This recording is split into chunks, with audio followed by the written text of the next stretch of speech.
En primer lugar, hacer algunas consideraciones generales para explicitar por qué voy a rechazar este proyecto, el conjunto de proyectos de ley que están presentados y que están en debate. Y es que se parte de las consideraciones generales. Perdón, legisladora, un minuto. Ruego silencio, por favor. Continúe. Se parte de hacer una serie de consideraciones generales sobre el estado de la economía internacional, sobre el estado de los principales países de los cuales depende la economía argentina, Brasil, China, y la situación de devaluación o desaceleración que presentan estos países y cómo afectaría a la economía nacional. Se incluye una descripción certera sobre el problema de la elevación de las tasas impuestas, o lo que se presume van a ser una elevación de las tasas impuestas por la Reserva Federal Norteamericana, que es un elemento preocupante para el momento de pensar el pedido de crédito, porque eso encarecería el crédito internacional, que como se encargó de aclarar la contadora en la sesión de la comisión, están pensando en aprovechar y se lamentaba por no haber podido aprovecharla en otra oportunidad, producto de que no está aprobado por el gobierno nacional. Se reconoce de conjunto una situación que lo que hace es justificar un presupuesto claramente de ajuste, que es el que se está discutiendo. Es un presupuesto que, aunque el futuro gobernador, que va a ser quien se encargue de ejecutar este presupuesto, se quiera mantener un tanto alejado de la coyuntura pre-balotage, tanto el propio gobernador actual, con quien comparte la fuerza de Unión por Córdoba, como Macri, aliado de otras de las fuerzas de esta legislatura, plantean un ajuste sobre el pueblo trabajador. De hecho, tampoco sabemos muy bien a qué partido pertenece cada uno, porque ya que ahora que Macri le ha ofrecido a De la Sota la Cancillería, tendríamos que entender que el radicalismo en esta legislatura tendría algo que ver con el delasotismo al que supuestamente se opone. Digo, la verdad es que lo que eso muestra es que son, evidentemente, más allá de los discursos demagógicos que tenemos que escuchar en este recinto, parte del personal político que gane quien gane a nivel nacional en el próximo balotaje va a aplicar un ajuste sobre el pueblo trabajador. En cuanto al problema de la deuda, que es una de las razones por las cuales decimos esto, la contadora asumió sin ningún tipo de sonrojamiento, podríamos decir, que la deuda, que aquí el legislador se encargó en aclarar que era muy baja, en consideración en este presupuesto, que no se había utilizado deuda, el mecanismo de la deuda en periodos anteriores y que se planificaba para los próximos periodos, era la mitad de amortización de la deuda y la otra mitad en cuestión y en términos de pago de intereses de la propia deuda, lo cual demuestra el carácter completamente usurario de cualquier tipo de deuda, y los trabajadores y los sectores populares sabemos muy bien de qué se habla cuando se habla de deuda externa. Es un poco extraño que el legislador que presentó estos proyectos se asombre al hablar del endeudamiento interno vía la ANSES y en su tono de voz muestra una inflexión asombrosa por lo que eso repercute sobre los jubilados, cuando en esta provincia los jubilados tienen el aumento diferido por 6 meses por una ley que votó el oficialismo en esta legislatura. Cuando hablamos que es un presupuesto de ajuste, decimos que es un presupuesto que incluye tarifazos y que bajo la supuesta ley de responsabilidad fiscal nos dicen que los números presupuestados o planificados para los aumentos de los salarios de los trabajadores incluyen esa pauta fiscal, el 14%, en tanto el aumento de la inflación. Sin embargo, para la recaudación de los tributos están planificados un 20 y un 30% de aumento. Es un presupuesto que sostiene la tasa vial. Es un presupuesto que incluye un aumento en el impuesto inmobiliario, y es irrisorio decir que solamente en la mayoría de los contribuyente significará el aumento de 50 pesos mensuales, porque cualquier trabajador que no vive con la dieta que vive un legislador de esta Cámara, que supera en su bruto 90.000 pesos, sino que vive con 10.000 pesos de suerte o con 6.000 pesos como vive cualquier joven trabajador, sabe que 50 pesos de un impuesto, aumento de boletos, aumento de los servicios, aumento de los bienes de consumo, es un ataque directo a su bolsillo. Y lo mismo cabe con relación al punto anterior que señalaba, si consideramos que la mayoría de la deuda está valuada en dólares. Eso significa que en una futura devaluación esa deuda se incrementará y se incrementará por esa vía también el ataque al salario de los trabajadores. Pero mientras se grava el impuesto inmobiliario, que seguramente se trasladará a los alquileres, porque pareciera necesario recordar en esta Cámara que la mayoría de la población en el país y en nuestra provincia no tiene vivienda propia, sino que alquila. Por lo tanto, ese impuesto inmobiliario, y ahí disiento con la legisladora y algunos de los legisladores que me precedieron en el uso de la palabra, aunque tomo una de sus palabras porque muy bien lo expresó, todos los aumentos de impuestos tributarios, incluidos los ingresos brutos, se pasan al consumidor final. Pero me refería a los alquileres. Mientras los alquileres sufren, el impuesto inmobiliario sufre un aumento, según el actual Código Tributario vigente, y no está incluida ningún tipo de modificación a este aspecto, en su capítulo 4, artículo 169, la Iglesia Católica, con sus inmuebles, los inmuebles dedicados a sus templos, los inmuebles dedicados a la vivienda de sus sacerdotes o religiosas y aquellos inmuebles que están dedicados a la profesión de su culto, están completamente exentos. Una institución enemiga de los derechos de las mujeres porque sigue sosteniendo la clandestinidad del aborto. Una institución que sostiene los valores más reaccionarios de la sociedad contra el colectivo de gays, lesbianas, trans, travestis, bisexuales e intersexuales. Una institución que, como es de público conocimiento, está llena a nivel mundial de curas pedófilos. Es decir, que esa institución tiene exhibiciones impositivas enormes, mientras los trabajadores tenemos que pagar con nuestros magros salarios todo tipo de impuestos. Se habló en la sesión de la comisión de ayer de que no suficiente con esto, se había avanzado inclusive en la discusión con algunos otros representantes de fuerzas de otras provincias como Lipschitz, María Eugenia Vidal o Rodríguez Larreta, no muy populares por defender los derechos de los trabajadores y el pueblo, de que se iba a eliminar los ingresos brutos, o que se estaba avanzando en la eliminación de ese tipo de impuestos, y que la salida o la respuesta iba a ser agregar un IVA provincial que rondaría el 10% para solventar esa pérdida de ingresos. Bueno, una vez más, el IVA es uno de los impuestos más regresivos que pagamos los sectores populares con nuestros bolsillos, justamente porque, como mencionaba otra legisladora,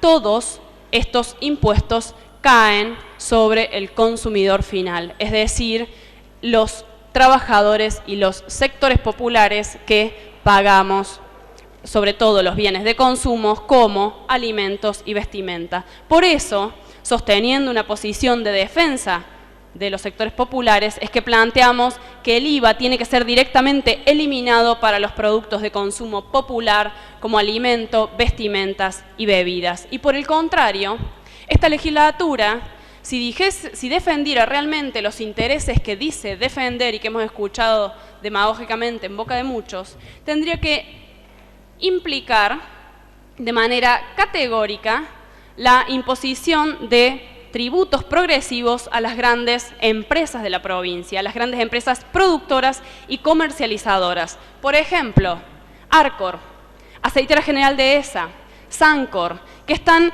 entre el segundo, cuarto y octavo puesto del ranking de empresas de la provincia de Córdoba en números de ventas.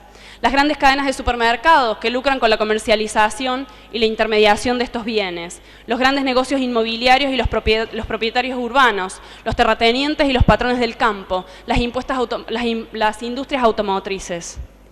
Por el contrario, y como también lo expresó el legislador que presentó este proyecto de ley, el 99% de las industrias radicadas en esta provincia están eximidas de impuestos. Y esto no es extraño porque lo encontramos en el rubro gastos tributarios y nos encontramos con que un 5,29% de esos gastos tributarios son eximiciones a las normas impositivas planteadas por este mismo presupuesto. Es decir, que esos gastos tributarios o regímenes de promoción económica que rondan un 6% y que significan 1.790 millones de pesos, en eximiciones impositivas, como vimos que se votó en esta misma legislatura respecto a LUSA y Cotreco, en un número de 200 millones, es el 11%, 200 millones que se le eximieron impositivamente a esas empresas, que fueron los mismos 200 millones o el mismo número que se destinó para los pueblos y los sectores inundados a principio de este año. Un 11% de esos 1.790 millones que significan eximiciones impositivas para las grandes empresas. Y cuando hablamos de un presupuesto de ajuste, hablamos justamente de que para los trabajadores se planifica una pauta salarial calculada según esta ley de responsabilidad fiscal y los pactos fiscales por un 14%, el legislador explicó que esto no necesariamente tenía que ser así, porque eso dependía de las negociaciones colectivas. Sin embargo, evidentemente está muy claro que ya le van a dar un enorme porcentaje de masa presupuestaria a las grandes empresas vía estas eximisiones impositivas. Por lo tanto, está clara cuál es la orientación general de ese presupuesto. Mientras tanto, las partidas de salud son, como todos los años, escasas con respecto al conjunto del presupuesto. 9.700 millones es la partida de salud. 9.700 millones para salud y 13.000 millones para seguridad. Es decir, que eso marca también cuál va a ser la política de este gobierno y el futuro gobierno para los trabajadores y los sectores populares que hacen un uso real de la salud pública, y para esos mismos sectores lo que se promete es una mayor policialización, como le gusta decir a Unión por Córdoba. Si solamente vemos algunos detalles en el poco tiempo que hemos podido tener para analizar este presupuesto, porque hay que decir que tiene un tratamiento express, en el plan de obras figura, y quiero mencionar este detalle porque me parece sintomático, que para la remodelación de la capilla del Hospital Tránsito Cáceres de Allende se prevén 6 millones. Para la remodelación de la capilla del hospital se prevén 6 millones. Para la renovación integral del mismo hospital se prevén 5 millones. Ahí está un elemento sintomático de a dónde se destinan las partidas presupuestarias. En relación a la salud mental, algo que hemos visto durante todo el año de parte de los trabajadores de la salud de esta provincia y en particular de la ciudad, manifestar qué pasaba con el presupuesto y con la situación de la salud. El presupuesto no llega ni siquiera a cumplir con las recomendaciones de la Ley Nacional de Salud Mental 26.657, que tiene una recomendación de la Organización Mundial de la Salud de que el presupuesto de salud mental debería alcanzar el 10% del presupuesto de salud. No llega a ese valor. No llega ni siquiera al 8%. Se prevé que en el presupuesto de salud mental, destinado a salud mental, si contamos obras de mantenimiento y refacción, programas que no tienen discriminación, por lo menos en las partidas, y el presupuesto de masa salarial para los 1.396 agentes que tiene salud mental son apenas 700 millones de pesos. escasamente alcanzan el 8%. Esto significa que lejos de lo que está planteado en el mensaje de elevación, de que se quiere avanzar en la desmanicomialización, como lo prevé la Ley de Salud Mental, y por lo tanto hay que prever no solo personal que atiende esos sectores, sino infraestructura, las casas de medio camino, que deberían ser las garantes de que esos pacientes hagan el proceso en condiciones dignas de lo que se llama desmanicomialización, no están previstos. Si pensamos en el presupuesto que incluye la obra social de los trabajadores estatales, nos damos cuenta que la APROS tiene una partida de 5.200 millones para 2016.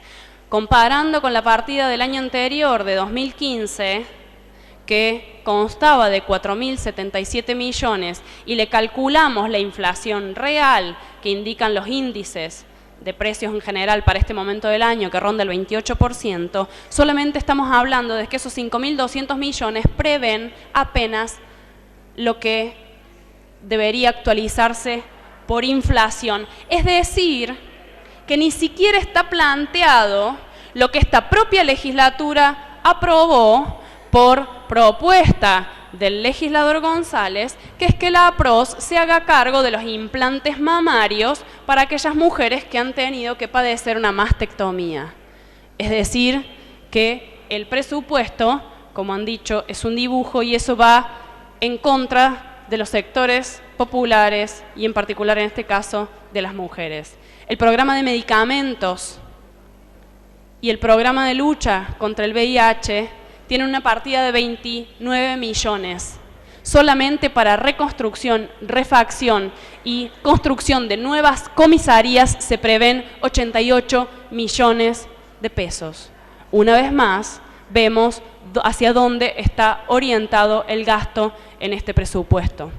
De educación podríamos decir otro tanto. Se habla de 300 nuevas escuelas y sin embargo hace unos días se cayeron nuevamente mamposterías en una de las escuelas que estuvo tomada y que junto con otras escuelas secundarias en nuestra ciudad dieron cuenta del estado terrible de la infraestructura edilicia en las escuelas provinciales, y que amén de algunas reformas parciales y maquillaje, los problemas de infraestructura son serios y la partida presupuestaria requeriría muchísimo más.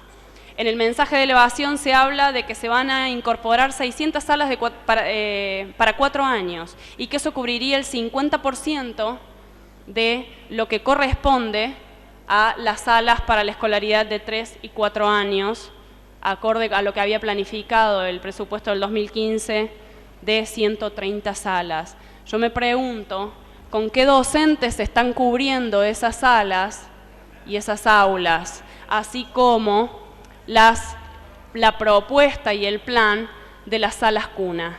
¿Con qué personal capacitado? Si el personal calculado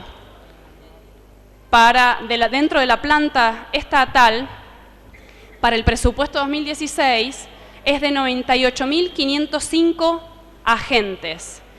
La planta calculada en el presupuesto anterior, en el de 2015, es de 96.820 agentes. Es decir, que apenas contamos con 1.685 agentes nuevos.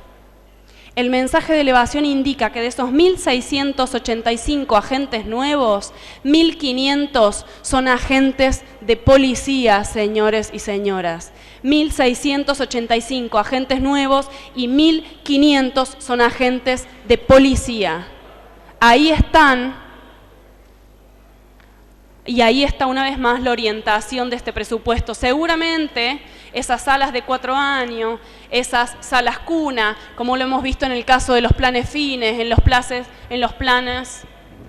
de atención a la juvenilidad, en los planes de terminalidad educativa, los docentes que sostenemos la educación pública con salarios paupérrimos y que somos los que realmente estamos ahí para hacernos cargos de estas necesidades reales de los sectores populares, trabajaremos una vez más de manera precarizada, como monotributistas, con contratos completamente precarios. Eso por no hablar de las condiciones que prevé este presupuesto en términos de transferencia en sus erogaciones para la educación privada, que consiste en 50 millones, que serán básicamente de subsidios en cuestiones de sueldos para el personal y otras partidas en general. Es decir, en transferencias de un presupuesto que sostenemos todos los trabajadores con nuestros salarios y con nuestros impuestos para instituciones que hacen del derecho a la educación una mercancía y lucran con ello. En cuanto a otro aspecto que hace a las necesidades muy acuciantes de la población trabajadora y que se ha manifestado de distintas maneras durante el año, que hubo una movilización inmensa el 3 de junio, como son los derechos de las mujeres, ya hemos visto en particular lo que nos toca a las trabajadoras de la salud y a las trabajadoras de la educación, que son dos de las profesiones altamente feminizadas y de las cuales el Estado tiene una responsabilidad directa, por no hablar de todas las trabajadoras en negro y todas las trabajadoras precarizadas, como las propias trabajadoras de limpieza o de los otros planes que se prevén aumentos en los gastos, como el PAICOR y demás. Es decir, un lugar de subordinación total que este presupuesto mantiene. Pero si hablamos de las otras formas de violencia machista, como por ejemplo la violencia física o sexual o la violencia psicológica, o la violencia sexual, este presupuesto prevé en su programa de acción contra la trata de personas, y esto está planteado también así en el mensaje de elevación, la creación de una división contra la trata y contra la violencia familiar. No hay una sola partida presupuestaria asignada a tal fin, y las partidas presupuestarias asignadas están destinadas a la constitución, una vez más reforzando el aparato represivo del Estado, las fuerzas policiales, que, dicho sea de paso, tienen un nuevo escándalo en su haber con lo de las pistolas robadas. Se prevé darle partidas a la policía, que es la misma. Por favor, presidente, ¿podría pedir silencio? Se lo he pedido en reiteradas oportunidades. Por favor, silencio en el recinto. Gracias. Ahora llegaron las empanadas, quizás sean más efectivas que mi pedido de silencio.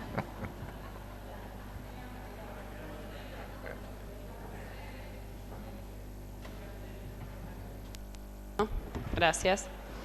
Se prevé, cuando se alude en este presupuesto, a la creación de una nueva división en la que estarán al frente agentes de la Policía Provincial. Nos aclara que pareciera ser que van a ser mujeres, como si eso fuese garantía de algo. Quisiera recordar que no solo en el caso de la violencia son las mismas fuerzas que desoyen y no atienden las denuncias de las víctimas, sino que en particular en lo que a la trata concierne son las fuerzas policiales junto con agentes del Estado, con la complicidad judicial, la complicidad de gobiernos, las que mantienen intactas esas redes de trata, que no podrían desaparecer mujeres en esta provincia ni en ningún lugar del país si no hubiese complicidad policial desde sus más altas cúpulas. Pero, como si esto no fuese suficiente, el programa de obras para este programa de prevención y de asistencia a las víctimas de trata cuenta solamente con 15.000 pesos. ¿Escucharon bien? 15.000 pesos. Es decir, lo que significa una canasta básica familiar. 15.000 pesos para un programa que debería ser parte de la asistencia a las víctimas para las obras, es decir, no está planificado ni siquiera la creación de un refugio. Se va a seguir enviando limitadamente a las mujeres a los hoteles. Obviamente aquí no se planifica la asistencia psicológica para estas víctimas. O tenemos que entender que si contemplamos la partida de personal, que incluye 14 millones de pesos, y cuenta solamente con la designación de 4 cargos permanentes, que son funcionarios públicos, por los cuales tendríamos que estimar que rondan entre 50 y 80 mil pesos mensuales de salario, que son los únicos 4 cargos permanentes y evidentemente jerárquicos. El resto, y la comparación la tomamos de lo que cobra un legislador, no creemos que un funcionario como los que están a cargo de estos programas y planes cobre bastante menos que un legislador, que tienen evidentemente mucha estima en sus tareas para la defensa de los intereses patronales. Pero tenemos que considerar entonces que si contemplamos un salario con suerte de 12.000 pesos para el resto de los empleados no permanentes, tendríamos que calcular 58 personas.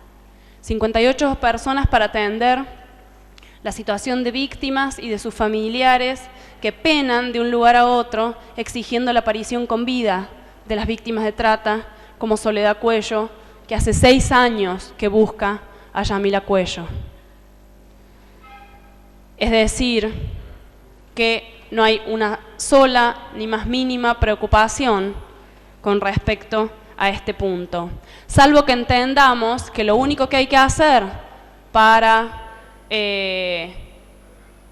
prevenir la trata y ayudar a las víctimas es otorgarle a la Defensoría del Pueblo 858.000 pesos para que se encargue, como está explicitado en las distintas partidas, para que utilice 281.000 pesos en publicidad y propaganda y 159.000 pesos en productos impresos, porque eso se consume la mayoría de esa partida. Es decir, que la única manera de prevenir la trata y de colaborar con las víctimas es la publicidad. Evidentemente, parte de eso el gobernador sostiene porque así ha hecho campañas publicitarias enormes sin resolver minúsculamente el flagelo de la trata, sino como una vez más vamos a sostener, aumentar el peso de una fuerza policial implicada en esas mismas redes y fortalecerla para que persiga a las mujeres en situación de prostitución, como largamente ha denunciado la organización AMAR. Habría que depender del Consejo de la Mujer. Bueno, las partidas sucesivamente destinadas al Consejo de la Mujer, que evidentemente han demostrado una inutilidad completa porque los femicidios siguen ocurriendo y van en aumento. Una mujer cada 30 horas es asesinada en nuestro país y en nuestra provincia están algunos de sus más altos índices. En el 2013, lo que se destinaba al Consejo de la Mujer era un 0,026 de las erogaciones corrientes. En 2014 eso fue un 0,025, es decir, que bajó. 2015 bajó aún más y es del 0,0247 y en el 2016 es ya el 0,022. Ahí está la preocupación de este gobierno por los derechos de las mujeres. Y no me quiero olvidar de algo. ¿Por qué? Porque cuando se le otorga tanta preeminencia a las fuerzas de seguridad, a la policía, como único atisbo de resolver este problema, hay que recordar que, según datos oficiales del Poder Judicial, el 32% de las denuncias de las mujeres que han sido víctimas y que sufren la violencia machista, ese 32% de las denuncias tiene algún vínculo con agentes de las fuerzas policiales, de las fuerzas represivas. Es decir, la policía y sus agentes en un tercio son quienes están vinculadas a la violencia machista. Ni qué decir de que se prevea alguna minúscula partida para la creación de refugios que permitan que las mujeres en situación de violencia machista puedan salir de sus hogares en los cuales están siendo maltratadas. Y hemos pedido, y voy a reiterarlo, a ver si tanto la Comisión como esta Cámara pueden aprobar ese proyecto, que no es necesario siquiera crear refugios. Hemos hecho un pedido al Ministerio de Gestión Pública hace más de un mes para que nos informe de las viviendas y los establecimientos ociosos o no ocupados para destinarlos a refugios. Aún esa respuesta no se dignan a girarla ni al despacho del Frente de Izquierda ni a esta Cámara. Lo hemos hecho a través de un pedido de informe, ojalá que la respuesta sea mucho más pronta. No hay un solo peso pensado para otro de los puntos que plantea nuestro proyecto, el proyecto de ley que hemos ingresado a esta Cámara, para que equipos interdisciplinarios de trabajadores sociales, psicólogos y demás traten y acompañen a las mujeres víctimas de violencia. Porque evidentemente, si no está planteado un aumento de personal en la planta de trabajadores estatales, más que policías, aquí está la respuesta. No hay un solo peso planificado para subsidios a mujeres que estén desempleadas y que sean víctimas de la violencia y necesiten salir de esa situación. No hay un solo peso ni siquiera planificado para un régimen de licencias por violencia machista, por violencia contra las mujeres, por violencia de género, que esta Cámara aparentemente se apresta a aprobar en breve. No está ni siquiera eso planificado. Ni hablar del plan de viviendas a corto plazo, de créditos a tasa cero por el Banco de la Provincia u otras medidas que solamente de manera urgente le permitan a la mujer salir de la situación de potencial víctima de femicidio. Sin embargo, está muy planificado y hasta se encargan de inventarles nombres a planes vinculados con el despliegue de las fuerzas policiales.